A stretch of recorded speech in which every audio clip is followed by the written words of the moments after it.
인사할 시간도 많습니다. 여러분의 시간을 낭비해드릴 깊지만 쿨한 과학. 랩미팅입니다. 반갑습니다, 교수님. 반갑습니다. 반갑습니다, 교수님. 네. 자, 그럼 출발해 볼까요? 네. Let's go. 우와, 심해다. 출발. 심해로 바다가 지구 표면에 어느 정도 될까요? 그 표면만 봤을 때 높은데. 높아요. 70 아니면 80. 오. 3분의 2? 뭐 이렇게 들을 것 같아. 맞아요. 그 정도죠. 70% 정도. 야. 와. 저 바다 전체에서 수면 200m 근처, 그러니까 수면, 굉장히 수면에 90%의 생물이 살아요. 바닷속 생물 중에. 아, 네네네. 그러니까 그 아래 있는 애들은 0. 몇 %인 거야. 지구 전체 생물에 비하면. 오. 요렇게 생긴. 아무튼 저렇게 생물이 굉장히 적게 살고 있는데 네. 여전히 우리는 지금 생물 모릅니다. 심지어 심해 탐사 한 번 갈 때마다 새로운 생물들이 계속 발견되는. 아직도. 네, 새로운 종들이 계속 발견되는. 자, 이렇게 심해 생물들이 지금은 우리는 굉장히 화려한 줄 알고 있고 여러 개를 보고 있지만 네. 인류가 심해 탐사를 한 지는 그리 오래되지 않았어요. 1872년 영국의 HMS 챌린저호가 배를 띄웁니다. 배예요, 그냥. 네. 배에 저렇게 선원들을 싣고 저 빨간 선들을 돌아다녔습니다. 이때도 그냥 배를 타고 다니면서 채집을 하고 혹은 이제 저 깊이들을 다 파악을 합니다. 깊이를 어떻게 파악하냐면 굉장히 원초적이에요. 납에다가 이제 줄을 묶어가지고 그 납에 접착력 있는 걸 이렇게 붙여요. 아, 접착제를. 네, 그래서 쭉 내려요. 네. 그 다음에 당겨요. 그 다음에 줄의 길이를 재는 거야. 와, 진짜 원초적이에요. 아, 진짜 원초적이다. 진짜 줄자를 원초적이에요. 내리는 거구나. 네. 그래서 뭐 이제 어쩌다가 뭐 생물이 맞을 수도 있고 한데 워낙 그 많이 하면 N수를 늘리면 깊이는 거의 비스무리하게 파악이 되겠죠. 저때 이제 수많은 바다 생물들을 어떻게 보면 채집을 해요. 예. 4, 5년간의 항해에서 만난 생물들을 그림으로 그리는 겁니다. 근데 이게 너무 양이 방대해가지고 거의 50권 정도. 그리고 저 보고서들을 정리하는 데만 거의 뭐 10에서 20년. 근데 저 때는 표면을 돌아다니는 거였잖아요. 바다 속으로는 언제 들어갔을까요? 1930년 아, 사이네. 베시스피어라는 저기 보시면은 저 동그란 구에 네. 저 가운데 보이십니까? 좀 사람인가요? 사람이에요? 아, 귀여워. 귀엽죠? 놀랍게도 예. 저때 영상이 있습니다. 아, 오, 진짜로. 네. 보고 싶어요. 오. 저때 영상? I want to drop it down to great 이거죠. depths and see what we can see. And of course, BB. 저 동그라미요. 생각보다 되게 작죠? Thought it was a great 네. idea. 저 안에 들어간 거야? These 두 two 명이서. 6-foot 거의 dots 낑겨 들어가고. crammed 합성- inside a 4-foot in diameter 합성 sphere, 아닙니다. bolted it shut and went down to great depths. 저 조그만한 구멍으로 이제 보는 거예요. 923m까지 들어가게 됩니다. 이 베시스피어가. 근데 야. 900m 정도면 어느 정도일까요? 그 63빌딩이나 그 롯데타워가 몇 미터지? 550m? 제2롯데월드가 그러면 제2 두 개네. 두 개. 오, 63빌딩 4개래요. 개. 네. 아, 감사합니다. 여쭤봐야겠다. 도와주십시오. 맞습니다. 네, 그러면 900m라는 깊이가 어느 정도 되나요, 야경본? 900m 하면은 제2롯데타워 2개 정도, 약 2개 정도, 63빌딩 약 4개 정도. 네, 어마어마한 깊이죠. 야, 그런 거를 다 기억하고 계시나요? 저는 뭐 걸어다니는 사전이에요. 네, 좋았습니다. 네, 좋았습니다. 900m까지 1930년에 갔어요. 네. 그러면 가장 깊은 곳 몇 년도에 갔을까? 1953년부터 네. 이제 개발된 트리에스테라고 있어요. 이탈리아의 도시 이름인데 처음에 이태리에서 개발이 됐습니다. 58년에 미국한테 팔았어요. 네. 결국 1960년에 가장 깊은 곳에 도달하게 됩니다. 아, 그러면 그 도달한 건 미국에서 한 거군요. 결론적으로는 그렇죠. 개발은 이탈리아에서 네, 하고. 결론적으로는 그렇죠. 네. 그래서 이제 기록들을 보면은 다 미국 성조기가 그려져 있어요. 아무튼 저게 몇 미터까지 갔을지 약 11,000m, 11km. 아까 900m였잖아요. 예. 불과 30년 정도 만에 이제 11km. 와, 그러면 63빌딩이 한 40개는 되는 거예요? 오. 그렇죠. 40개가 넘는 거야. 아무튼 저런 상황에서 네. 가장 깊은 곳에 간 거지 우리가 이 바다 전체를 막 훑은 건 아니야 또. 저 이후에 굉장히 많은 잠수정들이 개발되고 네. 바다 곳곳을 탐험하게 됩니다. 이거는 네. 우리가 한참 과학이 발달하고 네. 위성으로 찍은 사진이에요. 바다의 어떤 깊이가 어느 정도 보이죠. 아, 지날수록 깊은 것 네. 같으네요. 여기서 어디가 제일 깊어 보여요? 정확하게는 태평양 한가운데를 기점으로 위. 왼쪽으로 한 10cm 좀 오! 옆에 네, 그 지점. 오, 네, 아주 정확해요. 아주 정확합니다. 거기가 지금 가장 까매요. 그러면은 그쪽을 한번 확대해 볼까요? 네. 거기를 확대한 거예요.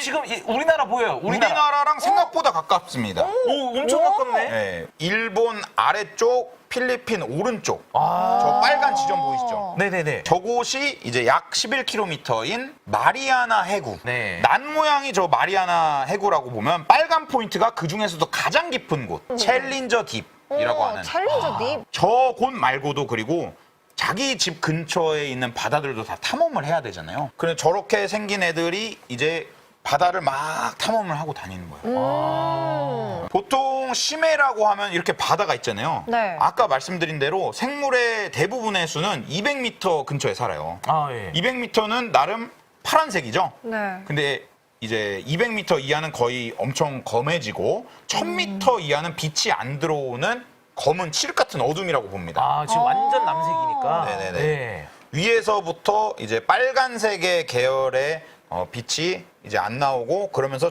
파란색만 남아 있다가 점점 모든 파장의 빛이 이제 안 나와서 검은색으로 되는 거죠. 와, 완전히 그럼 빛이 아예 없는 곳이네요. 네, 빛이 아예 없는 곳. 저기 해구가 이 지구에서 0.25%라 그래요. 그렇다면 저 해구가 왜 생겼을까? 이런 게 또 궁금해지잖아요. 네. 아까 예. 깊은 바다의 그 지도를 한번 그려보세요. 생각보다 육지 근처에 많아요. 그래서 육지의 그 화산 활동과 또 관련이 있는데 지각판과 이제 해양에 있는 저 판이 맞물려서 들어가잖아요. 예, 예. 저런 활동들이 일어나면서 저런 특이한 지형이 생긴다고 보시면 됩니다. 아. 다시 보면은 물론 이제 태평양 가운데도 깊은 곳이 많이 있습니다만 아니, 분명 네. 경계선이 있어요. 네, 경계선이 예, 굉장히 예. 또렷하죠. 네. 네. 그쪽에 해구들이 많이 있다. 아. 이걸 위성으로도 확인을 했고 네. 이전에 잠수정으로도 이제 확인을 한 거죠. 아, 네.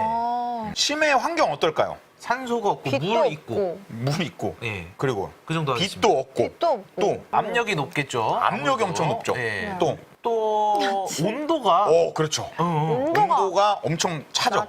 예. 거의 0도에 가까울 네. 정도로. 아. 그래서 굉장히 극한 환경입니다. 생물들이 있단 말이에요. 네. 어떻게 있을까요? 그렇죠. 신기하다. 근데 정상적으로 있으면 되겠습니까? 그래서 네. 이 생물들이 어떤 식으로 적응했는지 예. 그리고 그거에 따라서 어떻게 생겼는지 좀 특이한 것들이 뭐 있는지를 하나씩 한번 살펴보도록 하겠습니다. 네, 아, 좋아요. 재밌겠네요. 예. 왠지 특이하게 생겼을 것 같아. 이 심해 생물들의 여러 특징 중에 첫 번째 특징 매우 크거나 아, 매우 작음. 먼저 콩벌레 같은 거 있지 등강류. 왼쪽이 콩벌레? 콩벌레죠. 오, 뭐야? 우와. 우측이 등강류, 심해 아, 등강류. 말도 안 돼. 저게 우와. 같은 종이라고?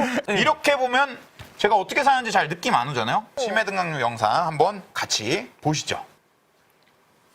오, 귀여운데? 멋있어. 생각보다 드르릉. 멋있는데? 드르릉. 약 가재 같은데요? 생각보다 귀여운데요? 그러니까. 엄청 크죠? 네. 실제로 이제 여러 다른 사진들을 보면 뭐 손 2개보다 큰 정도? 등강류 봤고요. 그렇습니다. 네. 다음은 산갈치 보겠습니다.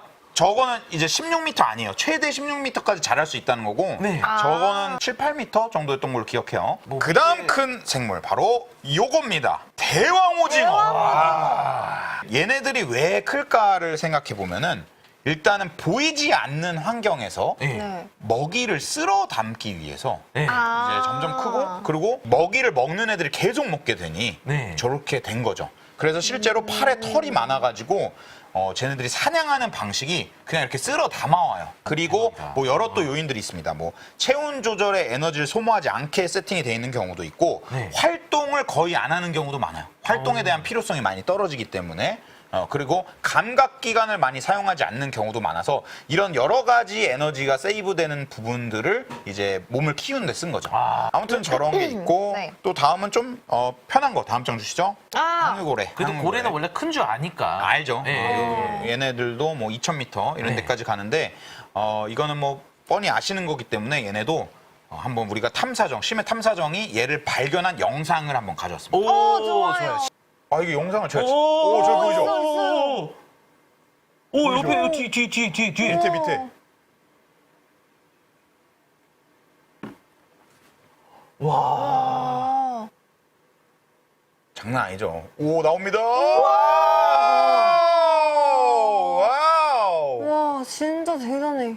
우와. 엄청 천천히 움직이죠. 네. 또 빨리 움직일 땐 빨리 움직이는데 운이 엄청 좋았던 거죠.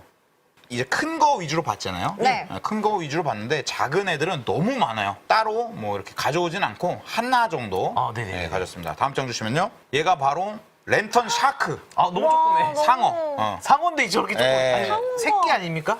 새끼 아닙니다. 성체. 아, 진짜로? 성체예요? 다 큰 상어. 자, 지금까지 매우 크기가 크거나 작음에 대해서 한번 살펴봤는데 또 다른 특징. 심해 생물들이 투명하고 혹은 네. 발광을 내고 뭐 이런 오. 것들이 많아요. 왜 빛을 낼까요? 빛이 있다는 건 뭔가를 봐야 된다는 거잖아요. 그렇죠. 누구를 만나야 될까? 아, 짝을 만나기 그렇죠. 위해서? 짝을 만나고 음식을 만나고 빛을 통해서 적이 온다. 그럼 도망가고. 아, 이런 여러 가지들 네. 이렇게 다양한 애들이 많이들 발광을 하고 투명하고 좀 더 뭐 확대해서 좀 특이한 애들 보면 이런 애들도 있어요. 우와. 와, 우주선 같아, 우주선. 투명한 거는 안 보이기 위해 투명한 거고 빛이 나오는 건 보이기 위해 빛이 나오는 겁니다. 또 특이한 눈이 있다는 게 있어요. 빛이 없으니까. 네, 네, 네. 일반적인 눈으로는 저 발광 생물들이 있어도 못 보는 거예요. 예. 그래서 굉장히 특이한 눈들이 있는데요. 이렇게 생긴 애들도 있어요. 뭐야? 우와. 구슬이 박혀 있는 것 같아. 네, 그쵸. 눈이 아니라. 진짜로. 우와, 눈이 엄청 커요. 이런 경우도 있고. 너무 눈 그 다음 너무 또 커. 정말 놀라운 애. 프로니마라고. 얘가 바로 에일리언의 그 모티브가 된. 커. 머리가 진짜로. 에일리언이랑 비슷하게 생겼어. 네, 비슷해요. 닮았죠, 네. 되게. 잘 여기서 안 보이는데 곤충 눈의 곁눈처럼 저 위에 흰 화살표 있죠. 저기도 눈이고 아래 빨간 화살표 있죠. 예. 네. 저기도 눈이에요. 흰 화살표 쪽은 머리 아닙니까? 저희 눈이에요. 그래서 저게 눈인데, 이렇게 기간이 와가지고 네. 270도 정도를 볼 수 있어요. 얘가 또 이제 베러라이 피쉬라는 애인데 뭐야? 뭐야? 뭐야? 저게 눈이에요? 저 앞에 조그마한 구멍 있죠? 네. 네. 저게 눈이 아닙니다. 앞에 눈 같은 거는 코고요. 네. 한마디로 코고. 초록색 청포도 사탕. 약간 그게 개구리 눈이다. 눈 같은 저게 눈입니다. 이제 위쪽을 보기도 하고 또 경우에 따라 앞쪽을 볼 수도 있다고 해요. 어떻게 보면 우리가 예. 좀 상상하지 못했던 형태의 생물들이 있는 거예요. 네. 너무 진짜로. 극한 환경이기 때문에 그에 반면에 다음 장 주시면요. 눈이 오히려 퇴화해버린 와. 그럼 눈이 없이 거의 뭐 기능을 못하는 그런 경우도 있는 거죠. 네. 뭐 아무튼 눈이 특이하다. 이 그러니까요. 시각이라는 게 굉장히 에너지를 많이 소비하는 어떤 그런 감각기관이기 때문에 다른 쪽으로 이렇게 하는 거죠. 에너지 아끼기가 굉장히 중요한데 이 시각에서의 에너지 아끼기가 있다면 또 다른 식으로 에너지를 아끼는 애들이 있어요. 한마디로 서 있어요. 그냥 서 있어요? 안 움직이고? 어떻게 서 있는지 영상 가져왔습니다. 예요. 네, 같이 지금 보시죠. 영상인데 영상이 아닌 줄 아는 보시죠. 거 아니야? 얘 봐봐요. 네. 귀여워. 귀여워. 쟤 진짜 걸어 다녀. 네. 다리 짧은 거 봐봐요. 바다인데 헤엄을 안 치고 걸어 다니고 있어야지. 아이고. 진짜 에너지 아끼죠? 네, 네. 진짜. 와, 우리가 저 생각하는 정도면- 일반 물고기는 아니지 네. 않습니까? 저렇게 에너지를 아끼는 애가 있는 반면에 네. 다른 방식으로 또 에너지를 아끼는 애들이 있어요. 잠시만요. 이거는 저거 지금 다리가 저렇게 긴 건가요? 삼각대 아닙니까? 오! 네. 이 생물 이름이 트라이팟 피쉬예요. 삼각대. 삼각대 물고기. 네, 삼각대 물고기. 우리말로 세발치 영상을 가져왔습니다. 아니구나. 자, 이렇게 가다가 네. 그냥 서. 친구가 삼각대 발동. 슈슉. 착지. 고정! 딱! 이러고. 와, 진짜 신기해. 여기까지 에너지를 아끼는 거였고 이제는 특이한 모습을 하고 있는 애들도 있어요. 어떻게 생겼는지 한번 보겠습니다. 먼저 가시죠. 아까 Let's go. 봤던 와, 무서워. 아기. 아기. 아기예요. 아기. 아, 이 친구가 그 친구예요. 심해 아기는 뭐 7,500m까지도 갈 수도 있고 와. 거기서도 발견이 되기도 빨리 했죠. 날카로운 거 봐요. 네. 심해는 생물이 많지 않다 했죠. 그냥 먹이를 한 번 물면 놓치지 않아요. 이 아기들이 되게 종이 많겠죠. 다양한 애들이 있는데 요런 애도 있어요. 너무 다른데요? 뭐지? 엄청 다른데요? 쟤는 왜 또 저렇게 생겼을까? 안 보이기 때문에 촉각으로서 촉수 같은 거를 네, 촉각으로서 이제 촉수구나. 하는 거죠. 어떻게 보면 인간으로 따지면 얘도 영상을 가졌습니다. 좋아요. 네, 아. 영상 한번 보시죠. 요렇게 지금 보이는 거죠? 우와. 생겼어요. 신기하죠? 근데 지금 저것도 아기의 종류라는 거죠? 맞습니다. 아까 방금 전만 해도 제가 이빨이 이렇게 강해야 된다 했죠. 예. 이것처럼 먹이를 한 번 잡으면 놓치면 안 되기 때문에 네. 특이한 그 어떤 구강 구조를 가지고 있는 생물들이 또 되게 많아요. 장어예요, 장어. 장어라고. 장어? 걸퍼 장어라고요? 1인데 예. 장어인데 한번 보시죠. 에이, 장어가 어떻게 자세히 봐봐. 장어가 이거 봐. 뒤로 봐. 보고처럼 생겼는지? 우와. 아니 공. 우악! 움직여. 뭐야, 슬라임이야? 자, 입이 구강 구조가 신기하겠죠? 기대하십시오. 무슨 CG 같아요. 예. 아니 저게 뭐야? 뭐야? 뭐야? 저 입이에요? 아닌데? 저 눈인가? 포도 껍질 받았으면 그런 거 아닌가? 뭐야? 뭐야? 아 저게 원래 모습이야. 뭐야? 저게 뭐야, 변신을 하는데? 대박이죠. 제가 아까 맨 처음에 수면에 생물들이 몰아서 사는 이유는 그 생태계 때문이라 그랬잖아요. 먹이사슬. 네. 이제 태양빛으로부터 와가지고 플랑크톤이 광합성을 하고 그 플랑크톤을 먹은 애가 있고 그걸 또 먹는 애가 있고 이렇게 먹이사슬이 만들어지기 때문에 수면에 생물이 많단 말이에요. 네. 근데 저 먼 깊은 바다 끝에는 플랑크톤, 광합성하는 플랑크톤이 없잖아요. 그 시작과 어떤 그런 먹이사슬의 그런 것들이 어떻게 될까요? 일단은 1차적으로 바다 눈이라고 해요. 위에서 막 떨어지는 거야. 이것저것들이. 뭐 모래 사체가 될 수도 껍질, 있고, 사체, 뭐 아, 저것도 죽은 다 단백질이에요. 배설물, 네. 뭐 죽은 동물, 식물 이런 것들이 내려요. 아. 바다 눈이라고. 근데 이것도 이렇게 사진으로 보면 그냥 좀 감흥이 없어서 영상을 가졌습니다. 네. 바다 눈이 어떻게 내리는지 보시면은 이런 식으로 진짜 좀 네. 눈같이. 아, 네네네. 그리고 이게 끝이 아니에요. 요거까지만 알았어요. 네. 근데 이것보다 또 더 신기한 거를 이제 심해 탐사하면서 알게 됐는데 열수 광상이라고 열수 분출공들 이런 것들이 있어요. 네. 이제 예를 들면 지열 네. 그리고 마그마 관입 이런 것들에 의해서 네. 이 굉장히 뜨거운 것들이 이렇게 올라오는 거예요. 그러면서 그 열기로 인해서 황화수소가 아. 나오는데 황화 박테리아가 이걸 가지고 이제 활동을 하는 거야. 기초적인 게 되기 때문에 그 위로 쭉 먹이사슬이 만들어질 수 있다. 그런 것들이 이렇게 만들어져서 어떤 그 생명체가 살 수 있는 환경이 잡힌 거구나. 심해에도. 맞습니다. 저걸로 심해도. 인해서. 네. 만약에 저기서 박테리아들이 있다면은 그 위에 먹이사슬들이 저 근처에 있을 거 아니에요. 네. 다음 장 주시죠. 이렇게 늘러붙어 있어요. 아, 그냥 아예 눌러붙어서 그거 먹고 있는 거구나. 네. 신기하다. 벌레라던가 새우 뭐 이런 갑각류들 뭐 개 이런 애들이 네. 저기 붙어가지고 그 걔네들 먹고 사는 거예요. 그 다음에 저것도 어떻게 이 열수광상이 나오는지 네. 그리고 저기는 거의 0도에 가까운 심해인데 네. 저기만 저렇게 뜨거운 지열 혹은 마그마 이런 것들에 의해서 그게 지구가 그래서 신기한 거야. 지금 이제 자세히 보면은 네. 이제 생물들이 있는 거야 지금. 자, 한번 이거 아니 뒤로 보시죠. 뒤. 저 봐봐. 쬐끄만한 것들만 보이시죠? 왔다 갔다 거린다. 이렇게 살고 있는 거예요. 저 근처에. 자, 그래서 저 열수공 이런 것들이 있는데 우리가 저 심해 생물들 지금까지 이제 봤고요. 제가 처음에 말씀드릴 때 네. 우리는 지구 표면의 70%가 바다로 뒤덮여 있다 했잖아요. 네.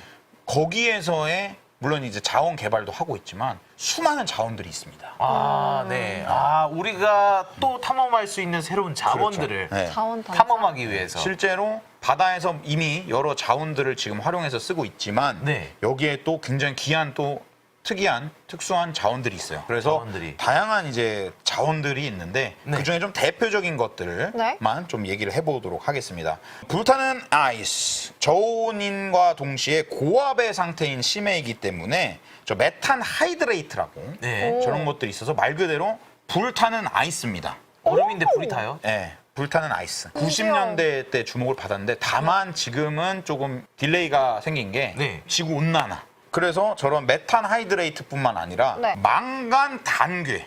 망간 어떤 단계. 그냥 망간 뭉치라고 보시면 네. 돼요. 아. 저 보면은 저 27%가 망간이고 네. 나머지 뭐 코발트, 구리, 니켈, 알루미늄, 뭐 철 이런 애들이 섞여 있는 어떤 덩어리라고 보시면 됩니다. 아. 저기 있는 금속들이나 이런 것들이 다 요즘 많이 쓰이는 것들이에요. 뭐 니켈, 코발트, 그렇죠. 네, 이런 네. 것들, 자원들이 요즘 특히나 많이 쓰이는 그 것들. 2차 전지에서도 쓰고. 그렇죠. 네, 또. 그렇기 때문에. 뭐 전기차 배터리 이런 네. 데도 쓰이고 하기 때문에 굉장히 비쌉니다. 가격 진짜, 변동도 네. 심하고. 와, 이게 이런데 이게 널려 이렇게 있구나, 널려 지금. 있다니. 널려 있죠. 예. 근데 이쯤에서 이런 생각이 들죠. 저거 널려 있잖아요. 예. 누구 겁니까? 지구 거. 저 중에 저 하필 태평양 한가운데 저게 되게 많아요. 점선으로 되어 있는 영역이 있어요. 가운데에. 저기가 굉장히 많은데 저거를 이제 누가 막 가져갈 수 없잖아요. 그렇죠. 예. 그래서 국제해저기구 이런 데서 각 나라별로 허가를 해줍니다. 이제 해저 자원이나 이런 쪽에 투자를 많이 했는지 얼마나 했는지 이런 것들을 다 따져가지고 허가를 해줍니다. 이렇게 나눠 가져요. 저 구역을 이렇게. 아, 이미 이제 와. 어느 정도 정리가 됐네요. 네, 어느 정도 교통 정리가 됐는데 우리나라 어디 이제 있습니까? 안 돼 있는 부분도 있고 우리나라 연두색 초록색, 연두색. 네, 네. 이렇게 있죠. 네. 기쁘다 그래도 우리나라. 같이 서로 뭐 공동으로 하는 구역도 있고 네. 단독으로 이렇게 배정받은 것도 있는데 우리나라도 나름 저쪽에 부동산 좀 있습니다. 아, 괜찮네요. 근데 저런 것들이 지구에 엄청 오랫동안 있었던 거잖아요. 그렇죠. 근데 우리가 안지 정말 얼마 안 됐죠. 그렇죠. 아까 뭐 그렇죠. 150년 네. 전서부터 시작을 한 거니까. 시작을 했고 그때도 가본 것도 아니고 그냥 밧줄 내리고 그림 내려가지고. 그리고 뭐 이런 거잖아요. 근데 최근에 발견된 정말 특수한 애가 발견됩니다. 바로 플라스틱. 플라스틱 네, 여기까지. 생명체가 아니고 바닥까지 내려갔구나. 네, 플라스틱입니다. 와. 그리고 방금 말씀드렸지만 뭐 이제 과학적인 영역으로 해저를 어느 정도 탐사하는 수준은 또 그렇게 큰 영향을 안 미칠 줄 몰라도 네. 방금 말씀드렸던 그런 자원들과 에너지에 대해서 명확히 국제 협약을 통해 이렇게 조절하는 이유가 해저 채굴 자체가 네. 거기 있는 생명체 혹은 생태계에 어떤 영향을 미칠지 모르고 이미 영향을 주고 있네요. 네. 예. 육지에서 쓰는 플라스틱, 심지어 해저 탐사 채굴, 그리고 지구 온난화까지 그 영향을 많이 미치고 있거든요. 네. 아이고. 그래서 우리가 이렇게 정말 놀라운 이 생명체들과 이런 심해의 그 어떤 신비로움을 네. 잘 유지하기 위해서 저런 것들이 잘 조절이 됐으면 좋겠습니다. 그래서 심해 오늘 여기서 마무리합니다. 마지막에 엄청난 뭔가 네, 교훈이. 네, 교훈을 그러고 싶지 않았는데 네. 근데 해야겠더라고요. 인사할 시간도 많습니다. 여러분의 시간을 낭비해드릴 깊지만 쿨한 과학 랩미팅이었습니다. 감사합니다, 교수님들. 감사합니다.